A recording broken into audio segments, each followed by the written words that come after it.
Hello everyone. Hello everyone. Welcome to Live in Conversation by MentorKart. First of all, I would like to thank you all for watching and attending our live session. We are witnessing thousands of views on these sessions, and it's growing. We are happy that you are liking and going ahead with that. As you are aware that MentorKart brings these live interactions with industry leaders, entrepreneurs, investors, coaches, and mentors to share their views and answer your queries and questions you may have. In continuation of this initiative, today our special guest is Mr. Lieven. He's CEO of Alert Management Consultant based out of Belgium. He's expert of 360-degree feedback, as we all know what it's all about, training and building of world-class talent report for leaders and entrepreneurs. Last year, I met him on this lovely platform called LinkedIn, and we interacted and shared our ideas, thoughts, and finally decided to do partnership between Alert MC and MentorKart to offer world-class self-assessment and talent report to inspiring and growing entrepreneurs in India. MentorKart specially crafted program called S.A.F.E to offer self-assessment for entrepreneurs in scientific way by using tool from Alert MC. And that's why I invited Levin today to talk about more about it. So let him welcome on the screen. Hi, Levin. Good evening. Good evening or And it seems good good afternoon. afternoon for you. So for me, it's still good afternoon, but good evening all. I appreciate a lot that you invited me, Ashish. It's always a pleasure and a honor to deal with Indian people and maybe also other people abroad. You never know who is looking. I've been, as you know, quite a number of times to India to work with large corporates like Ashok Leyland and others, as well as with small companies. And Right. I think, like most of us, we are impressed by the entrepreneurship that is very vivid in India, and I'm very happy to support it.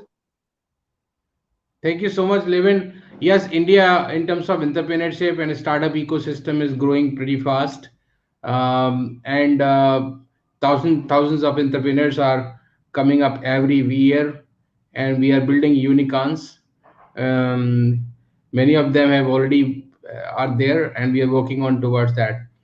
So, guys, today we have Levin, and I would request all of you to keep asking questions as we do a conversation. And today's topic is very, very important and very critical for success of any startup or entrepreneurship. So, my question related to that is that we all go to mentors and we talk to investors, we talk to several people, we build on our idea, and many times we come across that self-assessment is super critical. And but how do we do that self-assessment? That's a different part, but it's critical. We have been hearing that, and we have been advised that okay, assess yourself whether you can do this and that, etc., etc. So my question to Levin, to you, the first question is that why the self-assessment is necessary for entrepreneurs, how it helps them, and second, how frequently they should be doing it. Okay, let me first start with the question: why would you do it? Yeah. So I think almost all of us we sometimes go to a medical doctor to do a checkup. We go to a hairdresser to look better, which is not forbidden in Belgium for now, but whenever it's open, we'll go. And we want to know where we stand, how we look like, and we like to use a mirror to understand how we look like to other people. And that's exactly what self-assessment is about, is to make a self-diagnosis of yourself, your strengths, your weakness, your areas of development, and to have kind of confrontation with your strengths and weaknesses. I think that's really the key. There is a very ancient Greek saying, knowing yourself is knowing the rest of the world. So it's the start of every wisdom. And that's where I hope to contribute to. Absolutely, knowing yourself is a knowing the whole world. That's very important. Until we know ourselves, how do we know other world? Absolutely. Yeah. Thank you very much, Levin, for this response. Um, I have asked many questions to the people before doing this session, and I was interacting with a couple of entrepreneurs.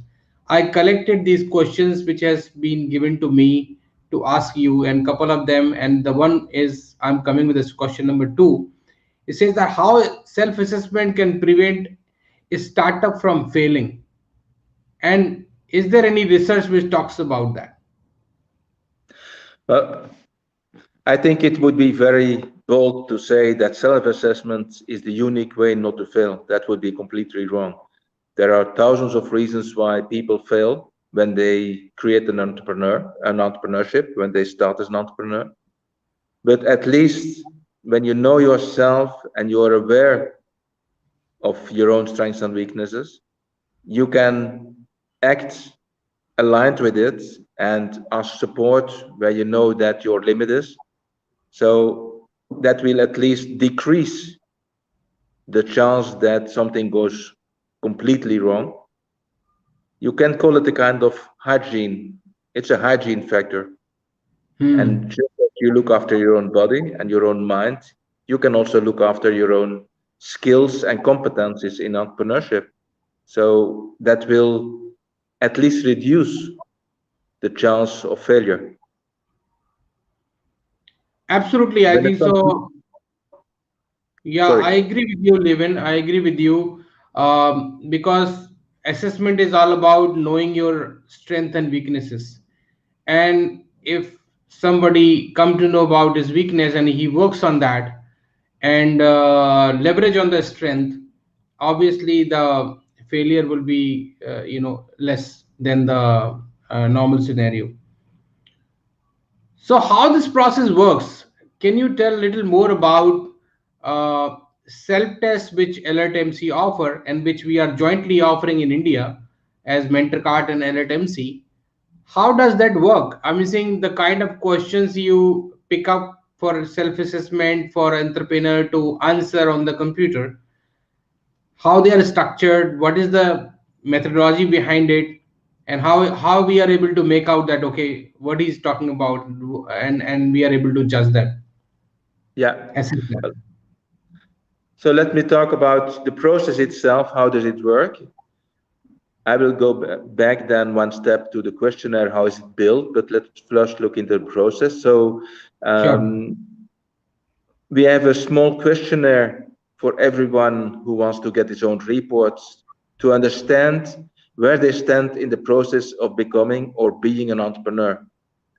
As an entrepreneur, you may be a starter or even a student in entrepreneurship, a pre-starter, or you may have your own company or with other people, with co-founders for a couple of years. You may be in a scale-up phase.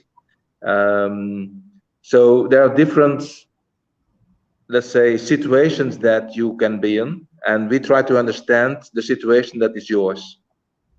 Then we have, when you have filled out the Quant questionnaire, we have the results and we look into it. The computer is designing a first set of text fragments, a number of paragraphs, text fragments that we already have created for other people with similar profiles. And then we look into it, we customize it to your situation as an entrepreneur. For each and every single report, we customize it. It may be a lot of work sometimes, it may be little work because we already have got to deal with similar entrepreneurship profiles in the past. But at the end, every report is unique and it's yours. That's really key to us. We want to create a kind of unique experience in your report. When it comes to the underlying questionnaire, I will not go into detail of the research itself because that's the nerd of me in me would not being able to stop anymore. So, but let's keep it to one question which we created, for example, based on an experience I had myself in India. So, a number of years ago, I was in Chennai, southern India. And as Okay. you know, you have three seasons: hot, very hot, and very, very hot. So I was stupid enough to come in the very, very hot season. And my psychologist, Roger, she told me in the evening when having lunch, dinner, she told me she would like to have an ice cream, a lot of ice cream, which is normal. I mean, very, very hot season. And she told me also that she would have an headache the day after, which surprised me. I didn't make the link between headache and ice cream, but it turned out after I looked into it to find out why, it has to do with the sinus. And so, indeed, when you have very hot liquid or ice cream in such a warm situation, the chance of having a headache a couple of hours later is very high. So that's not the key to me. The key to me was that she knew that she would have an headache, and still Hmm. she would take the ice cream. So I turned it into a question, which you can find in the questionnaire, meaning or phrasing something like, when I eat my favorite dessert, I tend to eat too much. We put it in the research, the empirical research, which means that we compared this question with the outcome of a large questionnaire of a couple of thousand people and the input of their environment on these people. And so we found out that this particular question has to do with one scale in koan, which is called responsibility, which means that do I take responsibility for my own body, for the people around me, for the world? And so people who say I tend to eat too much of my favorite ice cream or dessert, they tend to have a lower responsibility, sense of responsibility. It's kind of nonchalance. So it's a Hmm. very solid question. But if you fill it out, if you get this question in front of you, of course, now I told you what it's related to, but I'm pretty sure that you would not have found this relationship. And that makes the koan extremely strong. Quite a number of questions are based on situations that are concrete and real. But when filling out, one cannot make the natural relationship between the question and what we want to know. And so the outcome is very solid and very valid. Absolutely. So I'm saying what best can be done without, that if one start knowing himself or herself with this assessment as an entrepreneur. So this made me ask you another question. What are the competencies in an entrepreneur which are required, and we assess them in the Cone questionnaire? Right. So we relate the outcome of the quant questionnaire, the profile, like it's called technically, we relate it to 4 specific domains for entrepreneurship that we have built up out of research, literature, experience, etc. And those 4 domains, they are create, lead, steer, and build. Okay. So that's what is needed to become an entrepreneur and to create a lasting and enduring entrepreneur a company. It's to find ways to deal with these 4 elements, and those 4 elements. So create, for example, we have some sub elements. One of them, for example, is um, building at the world the day after tomorrow, which requires the creativity, the innovation ship, etc. And even if you're not innovative by nature, maybe you have a lot of innovation skills based on your experience, and that will come out of the koan. So then we will say, okay, you need a lot of experience if you want to be in an innovative environment, and you may want to have the coaching of an innovation specialist.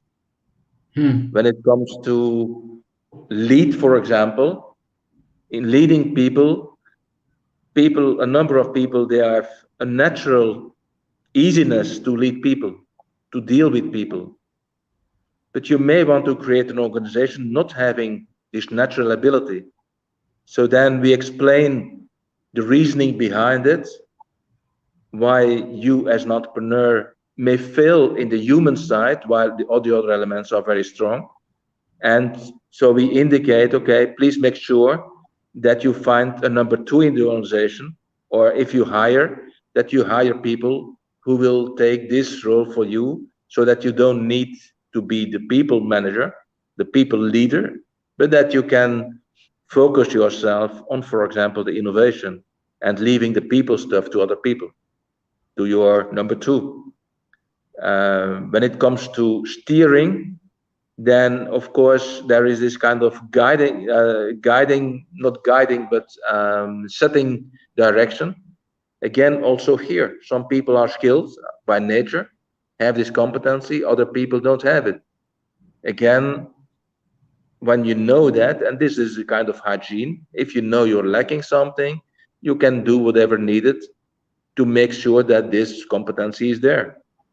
And so for every single of the 15 elements in total, we indicate the ones that are valid or that are valuable, rather valuable for your profile and your situation. For example, a scale up is completely different than a startup. So we indicate what's important, why, and how you can deal with it. Agreed. I think it's very important. So mostly, if we talk about these all 4 5 competency which we map, this covers the entire skill set of entrepreneur. And like you rightly said, that many of the entrepreneurs I have seen that they want to do everything themselves, and maybe a wrong co-founder or wrong team member they choose for different things. So it's a good idea to assess yourself, guys, and come to know that okay, what are my strengths and weaknesses, and based on that you find a team who can do that part which you don't want to do it or which you are not good at.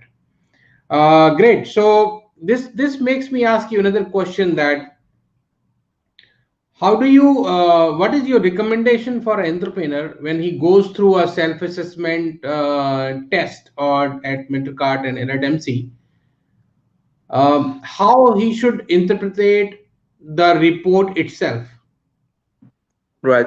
Is this So something like, okay, this is good, this is bad, or there is something else to perspective to it? let's say that we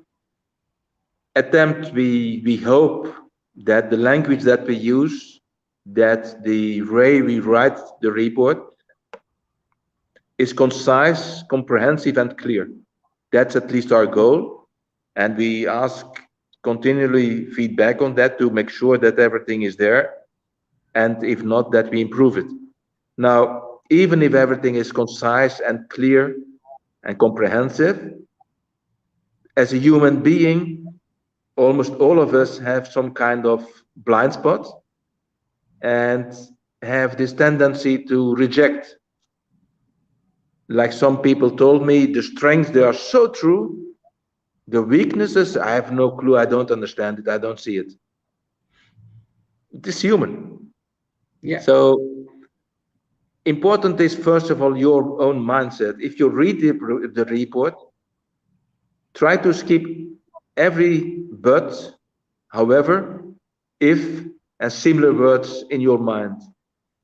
The moment that you hear yourself in your mind saying these words, then you're not giving access to the information that is in front of you. You don't integrate it, not even integrate it, you don't give it acceptance. So my suggestion is to say, what if? How should I understand it? And automatically, when you do that, you will address yourself or you will address other people with this question. So that's my second element. Number one, try for yourself to open your mind. Number two, ask other people, friends, mentors, coaches, whoever, but search confrontation, mount some other people to read the report and to give you feedback, how they see you aligned with dealing with the information. So I think as human beings, almost all of us need some second part, advocate of the devil, sometimes they call it, but we need someone who is capable and willing to make us understand the true value of what is written there. Absolutely, absolutely. So I think so. Anil is asking question here, so he's asking about his question. So Anil, I have a request here. If you can ask questions related to self-assessment for entrepreneur, would be good idea. However, I will just quickly answers your question which you have been asking. Uh, can we patent an idea? Yeah, you can file and patent and start working on an idea. Absolutely, you can do that. Find a patent lawyer for that, and he will help you out. Role of incubator, as you might be knowing that incubation is word itself is talk about incubation. So when you are at a very early stage, you need hand holding, you need ecosystem to support you, and that's what the incubator does, right? And that's how it is. Yeah, venture capital comes very late, later stage. The initial is seed funding, angel funding, etc., and which you need to talk about and create your idea, um, make it to certain level, create some traction, create MVP, etc., and then talk about the venture capital. Yes, initially you may need friend, family, seed rounds or angel rounds and all that, and that will have to do. I hope that answer, Anil, your question. Rest of the things you can message us and we will continue to respond. However, anything related to assessment first is important, that as an entrepreneur, where we stand, whether we have those competencies and skills in us to become an entrepreneur or lead that role. So for that, we are talking about today, and that's why this session is there. Right? Thank you so much, Anil. Thank you so much for asking question. Now coming back to the couple of other questions I have is, what are the major traits on which cone PI test is made? And to help entrepreneur about aware about themselves. So what are the traits or major traits on which cone PI test is actually made to help? So that is what the question is. Yeah. So let's say the underlying model of the koan is at first created for anyone working in a professional environment. And the second step is to take that further to entrepreneurship. So on the underlying profile, you will find elements such as power, the need for power, how do you deal with power, the need for the drive that is in power, impact, up to what extent are you capable of playing political games, or you dislike them profoundly, for example, Hmm. proactivity, planfulness, the resourcefulness, more the plan, the practical person, or more the innovative person, self-assuredness, people with, so we find a lot of times, and that will assure a number of people in the audience, we find a lot of very successful people with a very low self-assuredness, and basically, and very low resource, um, no, resilience, sorry, a very low resilience. And so what we've learned from dealing with successful entrepreneurs is that people with low resourcefulness and low resilience, they can be very successful because they see risks way long time, way long before that other people see it. They have a Hmm. capability of being what someone called to me proactivity of risk. So I never will say that a person can or cannot be successful as an entrepreneur. What we say is, okay, if you want to become an entrepreneur, these are your strengths where you can capitalize on, like, for example, the need to drive for power, the drive to avoid risks. That are drives, and maybe some other elements. Be aware that this may be something to worry about. If you're pretty chaotic, then you may need some person that supports you and that can limit the extreme danger of being chaotic. But in being chaotic is also the easiness to find solutions nobody have been thinking about. So every time we look into the basic model, we look into what can help an entrepreneur, or what can help a person to become a successful entrepreneur. Agreed. Yeah, that's perfect. I think so. Um, Coming to couple of more issues or questions when we talk about, um, is that how do we do a group assessment? I mean, that is also something like, for example, you have an entrepreneur, and you are in a startup, you have multiple co-founders and people who are working in the company, and suppose there are 2 3 people as a co-founder, so they get assessed, and then there is a team also. So there's an option of doing group assessment as well. So I generally recommend people to do a self awareness, self assessment first, and then go for a group assessment to see whether the organization is in line with the objective of the company or not. So that is Yeah. something I would like you to highlight some more part on that part. So let me put it at two levels. Okay. Mhm. You may Mhm. be a starter with the number of co-founders. Okay. So that's the entrance level.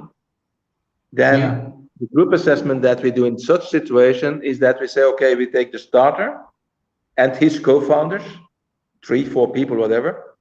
Every single person gets his own feedback. I mean, his own report. And then we discuss, and all people have to agree on that to open up their profiles to the other people. So we discuss the different profiles with the 3, 4, 5 founders that are as a group. So first step is individual reports written.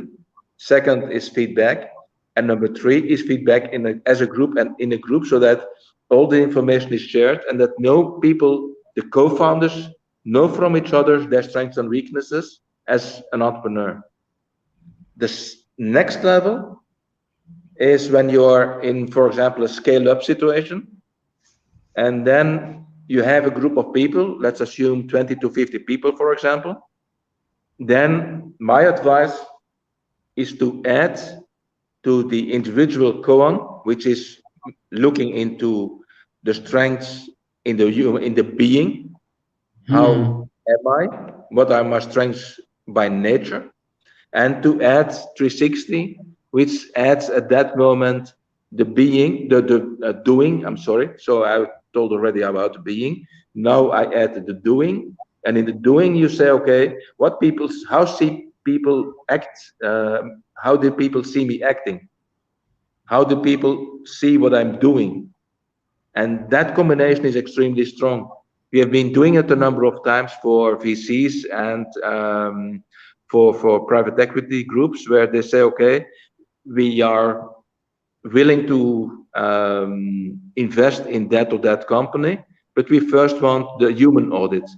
We already have the financial audit, the technical audit. Now we want to have the human audit. And so we look at that time for VCs and private equity, whoever, or for the company themselves if they are the people demanding for it. So we look into the personality strength and in the actual doing of the people through a 360. It's very, very strong. Yeah, I agree. I agree. 360 is very important. Okay, so I think so. We are done with questions. I have one question coming from Akshay around how do we increase our reachability as an entrepreneur? Reachability as an entrepreneur. Would you like to answer, Lieven? Can you repeat the question? Sorry. How do you? How do we increase our reachability as an entrepreneur? Your feasibility. Reachability. Reachability. Okay, so let me, you can see in the screen if there is reachability. So Akshay, on the reachability, when you talk about, is that there are so many ways to whom you want to reach out to. Do you want to reach out to your customers, or do you want to reach out to your people, partners, everywhere? And reachability is from that perspective, he's asking Livin. Basically, it has to do with personality. So how strong is the focus that you have? How do you deal with adaptability? How do you deal with customers? So a number of people, when you're thinking about innovation, for example, a number of people have a very strong idea and they focus on it, and they don't reach out to other possibilities. They don't reach out to customers for whom this is not destinated. They have a strong idea. These are the customers I can serve and I want to serve with that product, with this innovation. They're extremely focused. So for these people, that will not be an issue. Other people, they want to respond to every single element that is added by someone, to every single question from a customer, to every single comment from a coworker or from a user. And these people, they will need support to refocus. They may start with a clear focus and then they reach out to everything. So then they lose everything. So there, for example, in the report, there will be a strong suggestion to find a coach, a mentor, who really is capable and who has the strength to refocus and to keep the strength of the adaptability and the strength to reach out to a lot of things, but not losing the mainstream where you want to head to. Absolutely. Thank you, Lieven, for answering this. I think so. We are already running out of time. Okay, so there is another question coming, I believe. I have a question regarding the assessment. Can this be useful for people? Can this be useful for people? A startup is trying to hire to see a good fit prior. Okay. So, are you able to see this question from Abhishek, Lieven? No, I can't see it here, but I hear your question. You can see in the commitment. Let me just show it on the screen. Now you Oh, I can see. see on. Yeah. I must admit my eyes are not really that good anymore, so I take my phone a little bit closer. I have a question regarding assessment. Be used to people startup is trying to hire. Yeah, I think it's a very, very sound question, and of course, it is. And I assume that you are aware that what's called the first cohort, the first number of people that you hire, they make or break your company. So I can only advise you to use valid tools like Cohen, and of course there are other in the market for that are broader than purely entrepreneurship. The strength that we can offer is that we can compare the person that you have in the intention to hire with your own profile, say, okay, what's the added value and what's the main risk? But it's a very valid question, and from research, the first cohort, it's called, the first number of people hired, is really the group of people that will accelerate your success or break it. And of course, I guess you want to accelerate. So it's a very important thing to do, yes. Yeah, so Abhishek, just to add here, like Libin has said, this test is for entrepreneurs, but on the mentor card, if you find there are other personality tests which we offer for working professionals. So people whom you are hiring, you would know their personality, you would know their type of personality, the type of attitude, etc. And you get a lot of details about the psychology of the person as well as their skills and competencies. So we can talk about offline and we can help you out with that. And many companies in India do a lot of self-test assessments before they hire people, before they even call for interview. It happens. So you could know about those people. So we can offer that. Okay, and I think so we are running out of time now, Livin. So we will leave it here, guys. You can put your questions, continue to put questions on the screens, and we'll keep answering that. Thank you, Livin, for joining us. I will conclude the remark and thank you very much for coming over and taking the time. I know it's freezing cold there. I was thinking Delhi is cold, but looks like Belgium is super cold. As you're saying that is 0 degree almost, right? So yeah, thank you very much for joining us, Levin. Okay, my pleasure. So I will be most happy to go back in my -3 and -5 degree environment. Thank you very much. Okay, thanks a lot. Bye bye. Hey, hi. Thank you very much for watching us and for joining today's session. And I hope we were able to answer all the questions about your sales self-assessment. I would recommend to all aspiring and growing entrepreneurs to take the self-test by clicking on the link given in the post and join the SAFE program at MentorKart, and that offers the self-assessment to you. By the way, to complete the assessment, we don't charge anything. Only at the time of reporting, we give you an option for paying. But have an experience. It would be a great idea to explore the things. How about yourself? And knowing about yourself is knowing about the world. That's what Livin has also mentioned here. Thank you very much for joining. I'm ending this broadcast here, and we'll meet up soon next week. Thank you.